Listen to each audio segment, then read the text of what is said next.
Hello guys, welcome back to YouTube channel path to destiny. I am Keshav Saini. जैसे कि आपको पता है, हम अभी क्लास 10th का chapter chemical reactions and equation कर रहे हैं, जिसमें हमने अपनी प्रीवियस वीडियो लेक्चर में introduction to chemical reactions and chemical equations देखा था। हम अपनी इस वीडियो लेक्चर में टाइप ऑफ केमिकल रिएक्शंस करेंगे। हर अलग अलग बुक में हमारी different type of chemical reactions दे रखी है। हम अपनी इस वीडियो लेक्चर में total 11 type of chemical reactions देखेंगे। So learners, are you ready to learn new things? Let's get started.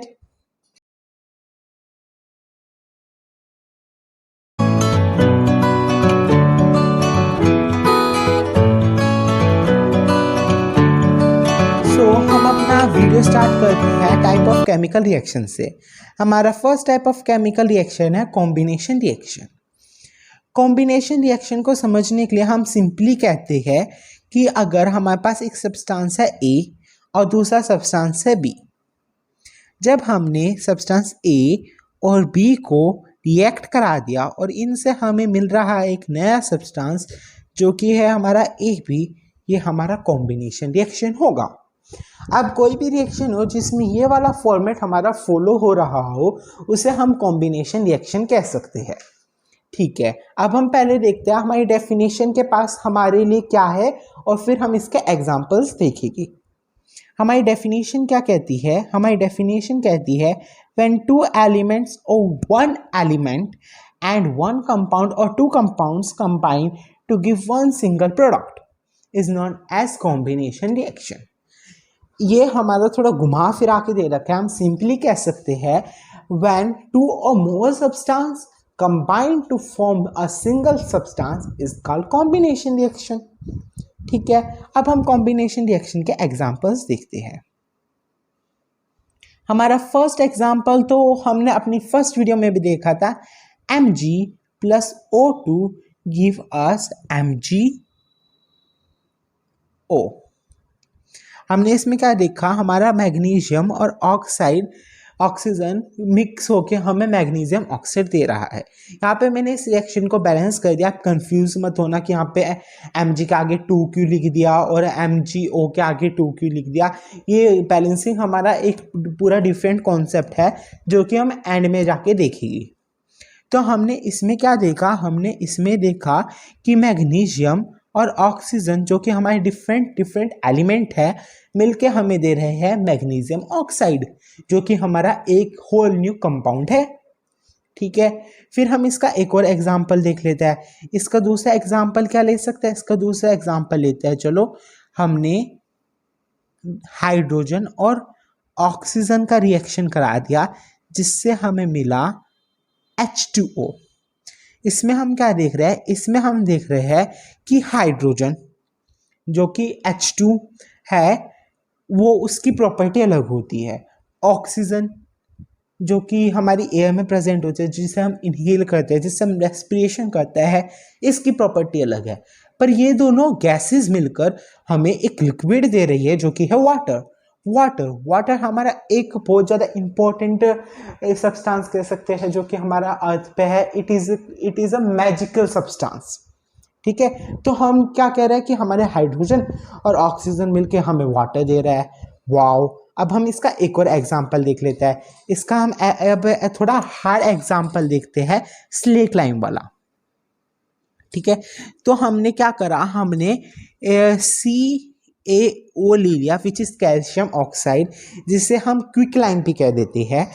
जब हमने इसे रिएक्ट कराया H2O के साथ जो कि हमारा वाटर है, तो इसने हमें दिया एक नया सब्सटेंस जो कि था CaOH होल ट्वाइस। ठीक है, तो यहाँ पे क्या हो रहा है? जो हमारा CaO कैल्शियम ऑक्साइड है जिसे हम क्विक लाइम कहते हैं, इसकी प्रॉपर्टी हमें अलग मिलेगी। H2O जो कि हमारा लिक्विड है, इसकी प्रॉपर्टी अलग होती है। पर ये मिलके हमें एक नया सब्सटेंस दे रहा है जो कि है कैल्शियम हाइड्रोक्साइड CaOH का होल ट्वाइस, जो कि हमारा स्लिक लाइम्ड होता है और सॉलिड होता है।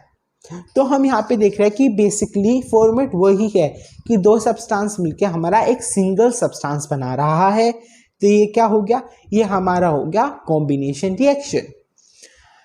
चलो अब हम अपना नेक्स्ट टाइप ऑफ रिएक्शन को डिस्कस करते हैं। नेक्स्ट टाइप ऑफ रिएक्शन है हमारा डीकम्पोजिशन रिएक्शन। क्या है डीकम्पोजिशन रिएक्शन?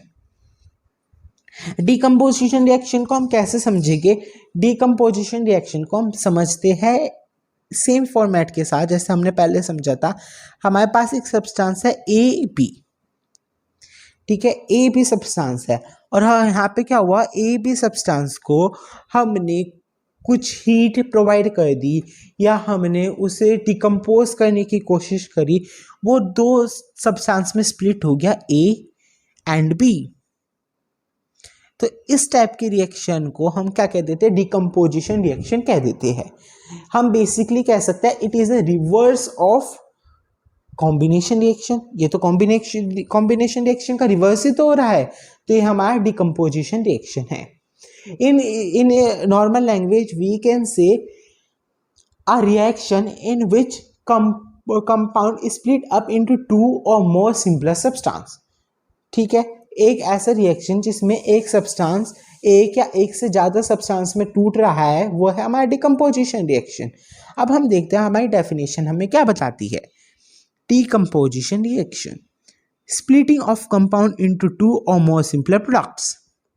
वही जो मैंने आपको बताया, एक सब्सटेंस का टू और मोर सिंपलर प्रोडक्ट्स में टूट जाना ही हमारा डिकम्पोजिशन रिएक्शन होता है। समझ में आया? अब हम इसे के एग्जाम्पल देखते हैं। इसके एग्जाम्पल देखने से पहले हम देखते हैं कि डिकम्पोजिशन रिएक्शन के टाइप क्या क्या होते हैं।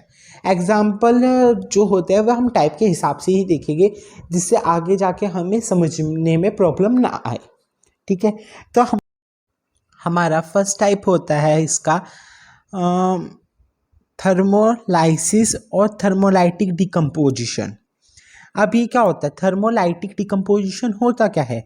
जैसे कि हमारा नाम सजेस्ट कर रहा है थर्मो मतलब टेम्परेचर। ठीक है, तो एक डिकम्पोजिशन रिएक्शन जिसमें हीट रिक्वायर्ड हो उससे हम कह देते हैं थर्मोलाइटिक डिकम्पोजिशन या थर्मोलाइसिस।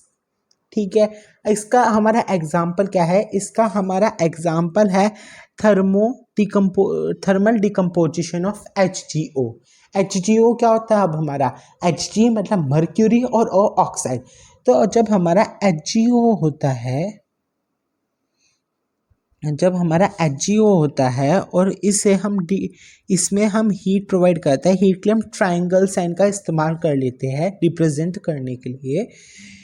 तो HgO को जब हमने हीट प्रोवाइड करी तो वो Hg plus O2 which is oxygen, इसमें ये टूट जाता है। ये इसका एग्जाम्पल है। अब हम इसका एक और एग्जाम्पल देख लेते हैं। इसका सेकंड एग्जाम्पल है हमारा CaCO3 which is calcium carbonate. जब हम कैल्शियम कार्बोनेट को हीट प्रोवाइड करा देते हैं तो ये हमारा कैल्शियम ऑक्साइड, जिससे हम क्विकलाइम बोलते हैं, plus CO2 which is carbon dioxide में टूट जाता है। ठीक है, तो इसमें हम देख रहे हैं कि जब हम हीट प्रोवाइड कर रहे हैं तो डिकम्पोजिशन जब ही हो रही है। तो ये होता है हमारा थर्मोलाइटिक डिकम्पोजिशन रिएक्शन। ठीक है, अब हम ये देखते हैं इसका नेक्स्ट टाइप क्या है। इसका नेक्स्ट टाइप है हमारा फोटोलाइटिक डिकम्पोजिशन। क्या है हमारा? Photolytic decomposition. जैसे कि हमारा नाम सजेस्ट कर रहा है फोटो। फोटो का मतलब क्या होता है? Photo means light.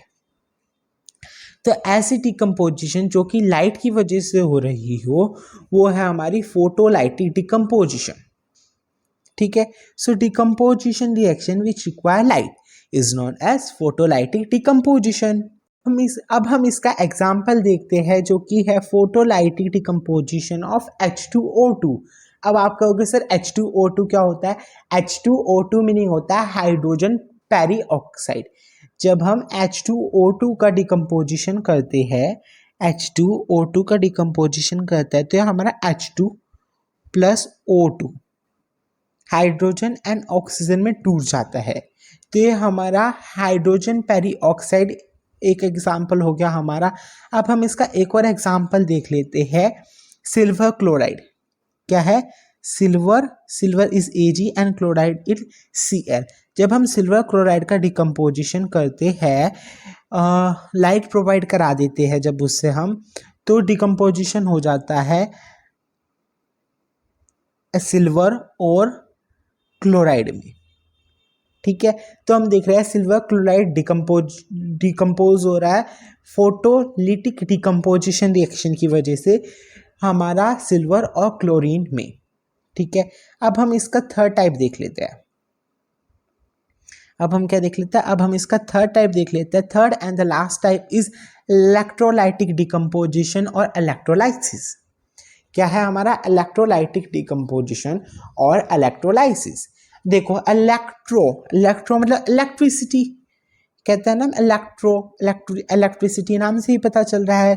तो decomposition reaction which require electricity is come under electrolytic decomposition और इलेक्ट्रोलाइसिस। इसका हमारा बेस्ट एग्जाम्पल है इलेक्ट्रोलाइटिक डिकम्पोजिशन ऑफ H2O। ये क्या कहता है हमारा? जब हमने H2O को हीट प्रोवाइड करा दी, जब हमने हीट नहीं इलेक्ट्रिसिटी, H2O मतलब वाटर में से हमने इलेक्ट्रिसिटी प्रोवाइड करा दी, तो ये हमारा H2 और O2 में बदल जाता है, H2 और O2 में टूट जाता है। तो ये हमारा कौन सा एग्जाम्पल हुआ? ये हमारा एग्जाम्पल हुआ इलेक्ट्रोलाइटिक डिकम्पोजिशन का, जिसका दूसरा नाम हमारा क्या है? जिसका दूसरा नाम है हमारा इलेक्ट्रोलाइसिस डिकम्पोजिशन। अब हम इसका एक और एग्जाम्पल देख लेते हैं। इसका नेक्स्ट एग्जाम्पल क्या है हमारा?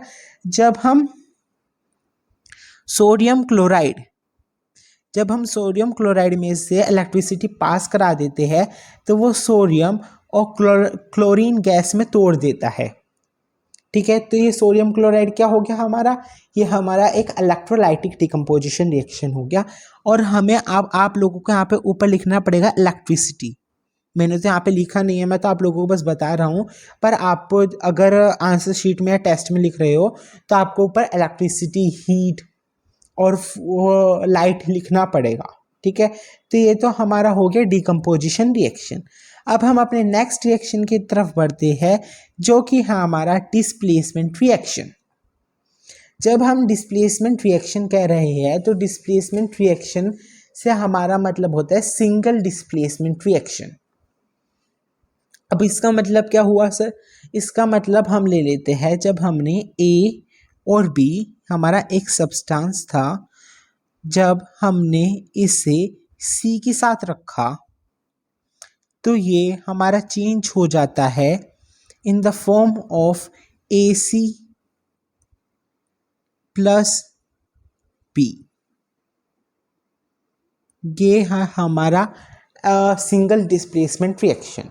हम इस रिएक्शन को सिंगल डिस्प्लेसमेंट रिएक्शन के नाम से ही पढ़ेंगे, क्योंकि हमारा इससे अगला टाइप डबल डिस्प्लेसमेंट रिएक्शन कहलाता है। अब देखो, इससे आप कैसे एक्सप्लेन करोगे कि AB एक सब्सटेंस था। एग्जाम्पल ले लेते हैं हम, कॉपर सल्फेट एक एग्जाम्पल हो गया कि कॉपर सल्फेट AB है। समझो, हमने उसे जिंक के साथ रिएक्ट करा दिया, तो वो चेंज हो जाता है हमारा जिंक सल्फेट प्लस कॉपर। ठीक है, तो यहाँ पे हमारा जो कि सल्फेट के पास कॉपर था, अब सल्फेट के पास जिंक आ गया, तो यहाँ पे चेंज हो रही है चीजें, तो इसे हम कह देते हैं डिस्प्लेसमेंट रिएक्शन। ठीक है, और अब हम देखते हैं हमारी डेफिनेशन क्या कहती है। It take place when a more reactive metal displace a less reactive metal. जब हमारा देखो C अगर हमारा ज़्यादा रिएक्टिव है, तो वो कहेगा कि तू क्यों है B के पास। A को कह रहा है C कि तू क्यों है B के पास, जब मैं तेरे से ज़्यादा पावरफुल हूँ। तो C B के पास आ जाता है और A को डिस्प्लेस कर देता है। ऐसे करके हमारा ये डिस्प्लेसमेंट रिएक्शन होता है। अब आपको इस डिस्प्लेसमेंट रिएक्शन के एग्जाम्पल बताने से पहले आपको रिएक्टिविटी सीरीज के बारे में मैं बताना चाहूँगा, जिसमें हम देखते हैं कि कौन सा मेटल ज़्यादा रिएक्टिव है। जो ज़्यादा रिएक्टिव है वो हमारा ऊपर लिखा है, और जो लेस रिएक्टिव है वो हमारा नीचे लिखा है। यहाँ पे आप अगर आप सीरीज को ध्यान से देखो, तो ये कहता है कि पहले आता है potassium, sodium, calcium, magnesium, aluminium, फिर आता है हमारा carbon, zinc, iron, tin, lead, hydrogen, copper, silver और गोल्ड के नीचे आता है हमारा प्लैटिनम। तो हमारा मोस्ट रिएक्टिव सब्सटेंस कौन सा होता है? मोस्ट रिएक्टिव होता है हमारा पोटेशियम। अब यहाँ पे आपको साइड में इसे याद करने की एक ट्रिक भी दे रखी है, जो कि आपको बस ये सेंटेंस याद रखना है, आपको ये याद हो जाएगा। सेंटेंस क्या है हमारा? Please stop calling me a careless zebra. मुझे तुम एक केयरलेस जैबरा मत बताओ, instead try learning how copper save gold. और ये मुझे जैबरा मत बताओ, उसके अलावा तुम ये याद करो कि कॉपर ने गोल्ड को कैसे बचाया।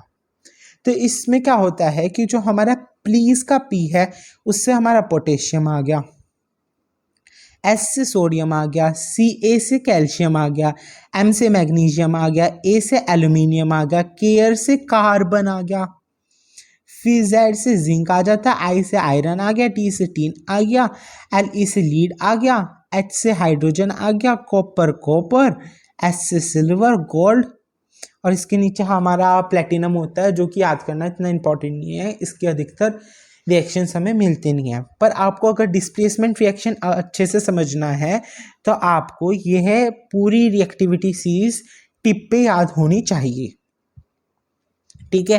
तो इस रिएक्टिविटी सीरीज को याद करने का एक तरीका तो ये है, और इसे याद करने के बहुत सारे तरीके हैं जो कि आप यूट्यूब पे जाकर सर्च कर सकते हो और आपको वहाँ पे रिएक्टिविटी सीरीज याद करने के तरीके मिल जाएगी। तो हम इसका फर्स्ट एग्जाम्पल लेके चलते हैं।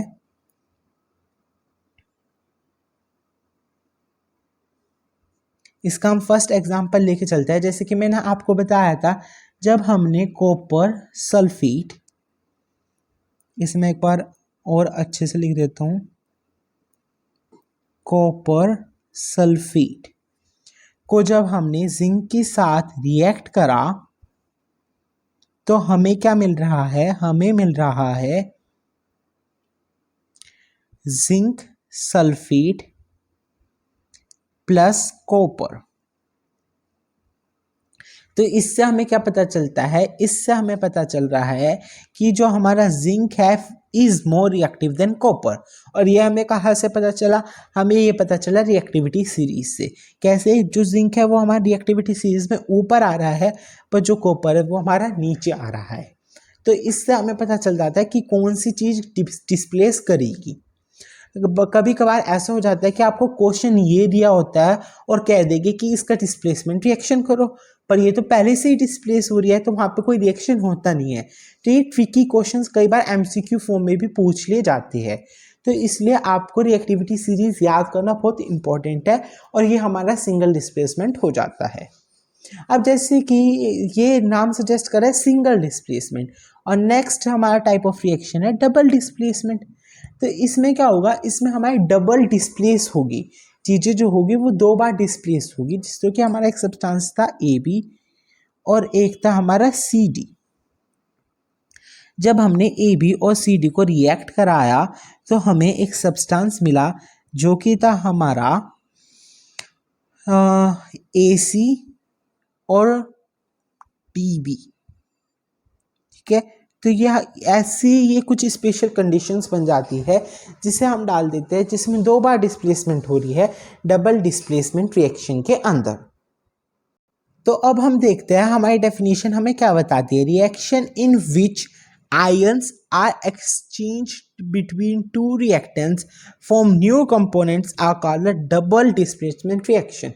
ऐसा रिएक्शन जिसमें ions is basically the charge, जो चार्ज है हमारा, जो आयंस है वे चेंज होते रहते हैं, या हम कह सकते हैं जो हमारे बॉन्ड है, जो हमारे इलेक्ट्रॉन है वे चेंज होते रहते हैं, जिससे रिएक्टेंट से नया कंपाउंड बन पाए, नया प्रोडक्ट बन पाए, जिसे हम डबल डिस्प्लेसमेंट रिएक्शन में डाल देते हैं, ठीक है। अब मैंने आपको ये बता दिया, पर इस रिएक्शन को भी याद करने के लिए हमें रिएक्टिविटी सीरीज याद करनी पड़ती है। रिएक्टिविटी सीरीज इसलिए हमारी बहुत इंपॉर्टेंट है, इस पे डबल मार्क लगाओ। आज ही अपने स्टडी रूम में इसका एक पेपर बनाओ या प्रिंट करा के इसे अपने सामने वाली दीवार पे चिपका लो, क्योंकि रिएक्टिविटी सीरीज आपको याद करना बहुत ज़्यादा इंपॉर्टेंट है। नहीं तो आप खाली इस एक सेंटेंस से भी पूरी रिएक्टिविटी सीरीज याद कर सकते हो। ठीक है, तो यहाँ पे अब हम इसका एक एग्जाम्पल लेके चलते हैं। इसका एग्जाम्पल हम क्या लेके चलते हैं, हमने जब silver nitrate which is AgNO3 को हमने सोडियम क्लोराइड के साथ रखा।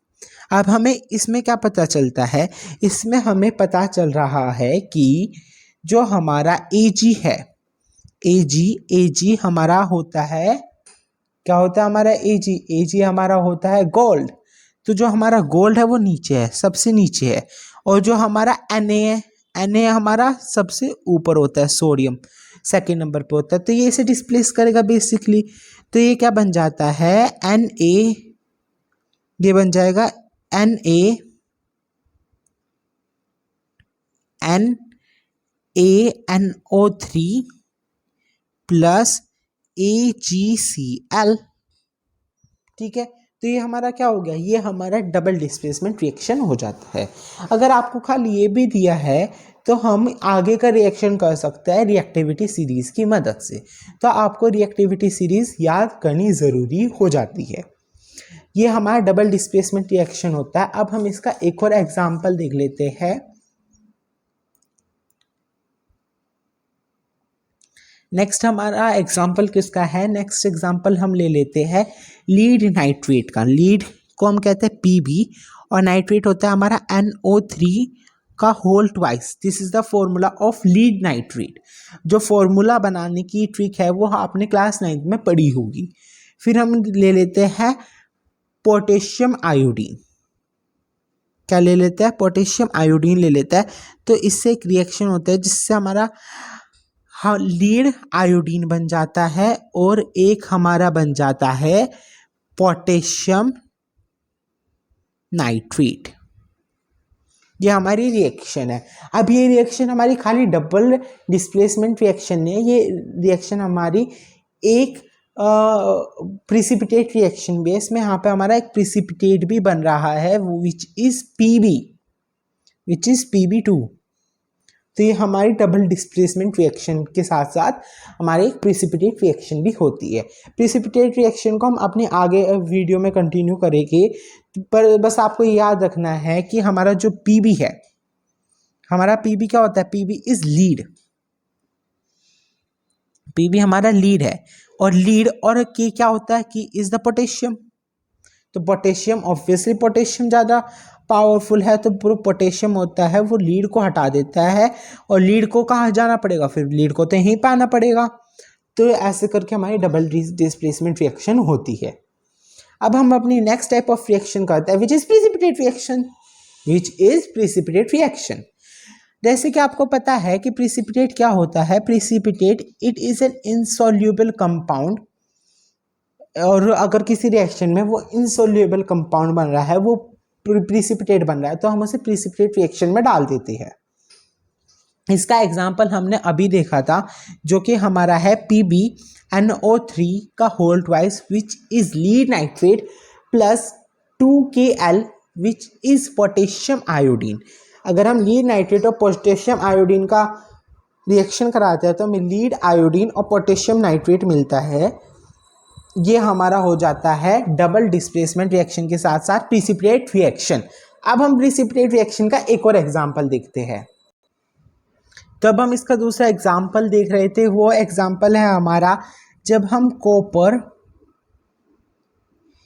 मैं कोबार लिख देता हूँ, जब हम कॉपर सल्फेट को रिएक्ट करा देते हैं हाइड्रोजन सल्फाइड के साथ, तो ये एक रिएक्शन करता है जिसमें हमारा बन जाता है copper sulphide and sulphuric acid. इस रिएक्शन में जो हमारा कॉपर सल्फाइड बनता है ये एक तरह का ब्लैक प्रिसिपिटेट होता है। तो ये हमारा प्रिसिपिटेट रिएक्शन हो जाते हैं। अब हम अपना नेक्स्ट टाइप ऑफ रिएक्शन देखते हैं, एक्सोथर्मिक रिएक्शन। कौन से रिएक्शन, एक्सोथर्मिक रिएक्शन। नाम से ही पता चल रहा है कि एक ऐसा रिएक्शन जिसमें एक्सो मतलब बाहर निकलेगी, थर्मिक टेम्परेचर, ऐसे रिएक्शन जिसमें जो हमारी हीट होगी वो हमारी फॉर्म होगी, जो हमारी हीट है वो हमारी जहाँ पे फॉर्म हो रही है वो हमारा एक्सोथर्मिक रिएक्शन में आ जाएगा।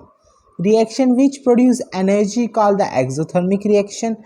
Most of decomposition reaction are exothermic reaction. अधिकतर डिकम्पोजिशन रिएक्शन जो भी होते हैं वे एक्सोथर्मिक रिएक्शन होते हैं। फिर भी हम इसका एग्जांपल देख लेते हैं। वही हमारा first example Mg plus O2 give us MgO। इसे मैं यहाँ पे बैलेंस कर देता हूँ और इसके साथ साथ ये हमें हीट भी देता है, तो ये हमारा एक्सोथर्मिक रिएक्शन हो गया।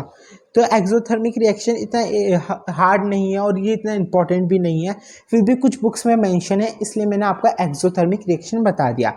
इससे आगे वाला रिएक्शन भी हमारा इतना इम्पोर्टेंट रिएक्शन नहीं है, एंडोथर्मिक रिएक्शन। एक ऐसा रिएक्शन जिसमें हीट जो है वो एब्जॉर्ब हो ही जा रही है, is known as exothermic reaction. Reaction which absorb energy is called the endothermic. Endo मतलब अंदर और थर्मिक मतलब टेम्परेचर, जिसमें हम हीट अंदर या एनर्जी अंदर एब्जॉर्ब कर लेते हैं, is known as endothermic reaction. Most of the combination reactions are the endothermic reaction. अधिकतर जितने भी हमारे कॉम्बिनेशन रिएक्शन होते हैं वह एंडोथर्मिक रिएक्शन ही होते हैं। जैसे कि हमारा एग्जाम्पल ले लेते हैं हम कि हमने कार्बन और ऑक्सीजन का रिएक्शन करा दिया हीट की प्रेजेंस में, तो वो हीट एब्जॉर्ब होके कार्बन डाइऑक्साइड बना देती है विच इज़ अ गैस। तो ये हमारा एंडोथर्मिक रिएक्शन हो गया। आई होप आपको exothermic and endothermic reaction clear हो गए, इतने हार्ड भी नहीं थे। फिर हम आगे बढ़ते हैं ऑक्सीडेशन रिएक्शन के पास। ऑक्सीडेशन रिएक्शन एंड इससे next reaction reduction reaction is very very important reaction. ये रिएक्शन बहुत ज़्यादा इंपॉर्टेंट रिएक्शन होती है। तो ऑक्सीडेशन रिएक्शन से हमें क्या समझ में आता है कि किसी रिएक्शन में अगर हम ऑक्सीजन ऐड कर रहे हैं तो उसे हम ऑक्सीडेशन रिएक्शन कह देते हैं। तो हम एक बार ऑक्सीडेशन रिएक्शन की डेफिनेशन पढ़ लेते हैं। गेनिंग ऑफ ऑक्सीजन, ऑक्सीजन को पा लेना, ऑक्सीजन को ऐड कर लेना, और रिमूवल ऑफ हाइड्रोजन, और हाइड्रोजन को निकाल देना। मतलब यहाँ पे आपको बहुत सारी डिफरेंट डेफिनेशन मिल जाती है। और metallic element from a compound is known as oxidation. तो ऑक्सीडेशन रिएक्शन वही रिएक्शन है या तो जिसमें हमारा ऑक्सीजन ऐड हो रहा होगा या जिसमें हमारा ऑक्सीजन रिमूव हो रहा होगा, तो इसे हम कह देते हैं ऑक्सीडेशन रिएक्शन। अब हम ऑक्सीडेशन रिएक्शन का एग्जाम्पल समझ लेते हैं। फर्स्ट एग्जाम्पल ये है 2Mg प्लस O2। तो यहाँ पे हमारा ऑक्सीजन जो था वो ऐड हो रहा था, तो इसलिए हमने इसे ऑक्सीडेशन रिएक्शन में पढ़ा। अब हम इसका एक और एग्जाम्पल देख लेते हैं। अब आप सोचोगे कि जिसमें खाली O आ रहा है वो ऑक्सीडेशन रिएक्शन में डाल देंगे, ऐसा नहीं है। इसका दूसरा एग्जाम्पल है हमारा NH3, जिसमें हमें हाइड्रोजन स्प्लिट भी करना पड़ता है, लूज ऑफ हाइड्रोजन, हाइड्रोजन का रिमूवल। तो अगर हम N2 प्लस H2 में इसे तोड़ देते हैं तो ये हमारा कैसा रिएक्शन हो गया, ये हमारा ऑक्सीडेशन रिएक्शन हो गया। ठीक है, जो ऑक्सीडेशन रिएक्शन समझ में आया। अब हम पढ़ते हैं रिड्यूसिंग रिएक्शन, रिडक्शन रिएक्शन। अब देखो ऑक्सीडेशन का सीधा उल्टा, उसमें हम ऑक्सीजन को ऐड कर रहे थे, इसमें हम ऑक्सीजन को रिमूव कर रहे हैं। उसमें हम हाइड्रोजन को रिमूव कर रहे थे, इसमें हम हाइड्रोजन को ऐड कर रहे हैं। ठीक है, अब हम डेफिनेशन पढ़ते हैं। डेफिनेशन क्या कहते हैं, एडिशन ऑफ हाइड्रोजन और removal of oxygen from a compound is known as reduction, is known as reduction reaction. इसका हम एग्जाम्पल देख लेते हैं। इसका एग्जाम्पल हम लेते हैं, पहला example magnesium plus H2 hydrogen. तो ये हमें क्या दे देती है, ये हमें दे देती है मैग्नीशियम हाइड्रोक्साइड। ये हमारा कैसा एग्जाम्पल हो गया, इसमें हमारा हाइड्रोजन ऐड हो रहा है, तो ये हमारा रिडक्शन रिएक्शन हो गया। अब हम इसका एक और एग्जाम्पल देख लेते हैं जिसमें हम ऑक्सीजन को रिमूव कर रहे हैं। इसका हम सिंपल सा हमारा फर्स्ट एग्जाम्पल को रिवर्स कर देंगे। MgO को अगर हम हीट प्रोवाइड कर देते हैं तो ये Mg प्लस O2 में टूट जाएगा। तो ये हमारा क्या हो गया, इसमें हमारा ऑक्सीजन रिमूव हो रहा है तो हम इसे रिडॉक्स रिएक्शन में डाल देते हैं।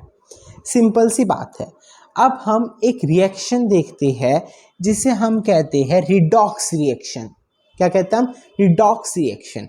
As the name suggest, again ऐसा रिएक्शन जिसमें रिडक्शन भी हो रहा हो और ऑक्सीडेशन भी हो रहा हो, मतलब दोनों एक साथ हो रहे हो, तो हम उसे डाल देते हैं रिडॉक्स रिएक्शन में। रिडॉक्स रिएक्शन की डेफिनेशन पढ़ लेता है, a chemical reaction where oxidation and reduction both take place simultaneously are also called redox reaction. इसका एग्जाम्पल मैंने यहाँ पे पहले से ही लिख रखा है कि जब हम सोडियम हाइड्रोक्साइड और हाइड्रोक्लोरिक एसिड का रिएक्शन कराते हैं तो हम इसमें क्या देखते हैं? हम इसमें देखते हैं कि दोनों रिएक्शन हो रहे हैं हमारे यहाँ पे NaCl बन रहा है, ठीक है। तो हम इसमें क्या कह सकते हैं? हम इसमें कह सकते हैं कि क्लोरीन से हाइड्रोजन रिमूव हो रहा है, हाइड्रोजन रिमूव हो रहा है तो ऑक्सीडेशन हो रहा है, ठीक है। ऑक्सीडेशन हमने कंप्लीट कर दिया। अब हम इसमें क्या देखते हैं? NaOH से हट रहा है। OH मतलब ऑक्सीजन और हाइड्रोजन के दोनों पार्टिकल है। तो हम इसमें क्या कह रहे हैं कि यहाँ पे हाइड्रोजन भी हट रहा है, ऑक्सीडेशन दोबारा हो रहा है और ऑक्सीजन भी हट रहा है, तो रिड्यूसिंग रिएक्शन भी हो रहा है। तो इस रिएक्शन में हमारे दोनों रिएक्शन हो रहे हैं, इसलिए हम इसे रिडॉक्स रिएक्शन कह देते हैं। आई होप आपको रिडॉक्स रिएक्शन समझ में आ गया हो, ठीक है। अब हम अपना लास्ट टाइप का रिएक्शन पढ़ते हैं, which is neutralising reaction. Which is neutralising reaction, नाम से ही पता चल रहा है कि ऐसा रिएक्शन जिसमें कोई चीज़ न्यूट्रल हो रही हो। जैसे कि हम अपना जब नेक्स्ट चैप्टर पढ़ेंगे केमिस्ट्री का, हम एसिड बेस एंड साल्ट्स पढ़ेंगे, ठीक है। फिर भी मैं आपको बता देता हूँ, एक ऐसा reaction in which acid reacts with base, acid base के साथ रिएक्ट कर देता है। अभी तक आपका एसिड बेस तो पता होगा क्या होता है, इनकी प्रॉपर्टीज आपने प्रीवियस क्लासेस में पढ़ रखी होगी। To form base and water by the exchanging of ions is called neutralising reaction. जब हम एसिड और बेस को एक साथ डाल देते हैं जिससे कि न्यूट्रलाइज हो जाता है वो रिएक्शन, उसे हम न्यूट्रलाइजिंग रिएक्शन बोल देते हैं। अब हम इसका एग्जाम्पल देखते हैं, और इसका हमारा एग्जाम्पल है रिडॉक्स रिएक्शन का ही एग्जाम्पल। इसमें हमारा क्या हो रहा है? NaOH जो कि हमारा एक बेस है और HCl जो कि हमारा एक एसिड है, ये दोनों रिएक्ट करके एक साल्ट बना रहे हैं और यहाँ पे एक वाटर भी बन रहा है। तो ये कौन सा रिएक्शन हो गया? एक ऐसा रिएक्शन जिसमें एसिड एंड बेस या बेस एंड एसिड रिएक्ट करके साल्ट और वाटर बना देते हैं, उसे हम क्या कहते हैं? न्यूट्रलाइजिंग रिएक्शन कहते हैं। तो इस वीडियो से हमने एक बात तो सीख ली कि एक रिएक्शन के बहुत सारे टाइप हो सकते हैं, ठीक है। हमने इस पूरी वीडियो में देखा कि हमारे डिफरेंट टाइप के कौन कौन से रिएक्शन होते हैं। तो यहाँ पे हम अपनी इस वीडियो का एंड कर देते हैं। हम अपने नेक्स्ट वीडियो में एजेंट्स पढ़ेंगे, कोरिजन के बारे में पढ़ेंगे। Till then, take care and have a nice day. And if you have any doubt, you can ask me in the comment section below. If you like the video, hit the like button and don't forget to visit our website. The link of the website will be in the description box below, where you can also find the notes of this chapter and the playlist of the videos. Thank you and have a nice day.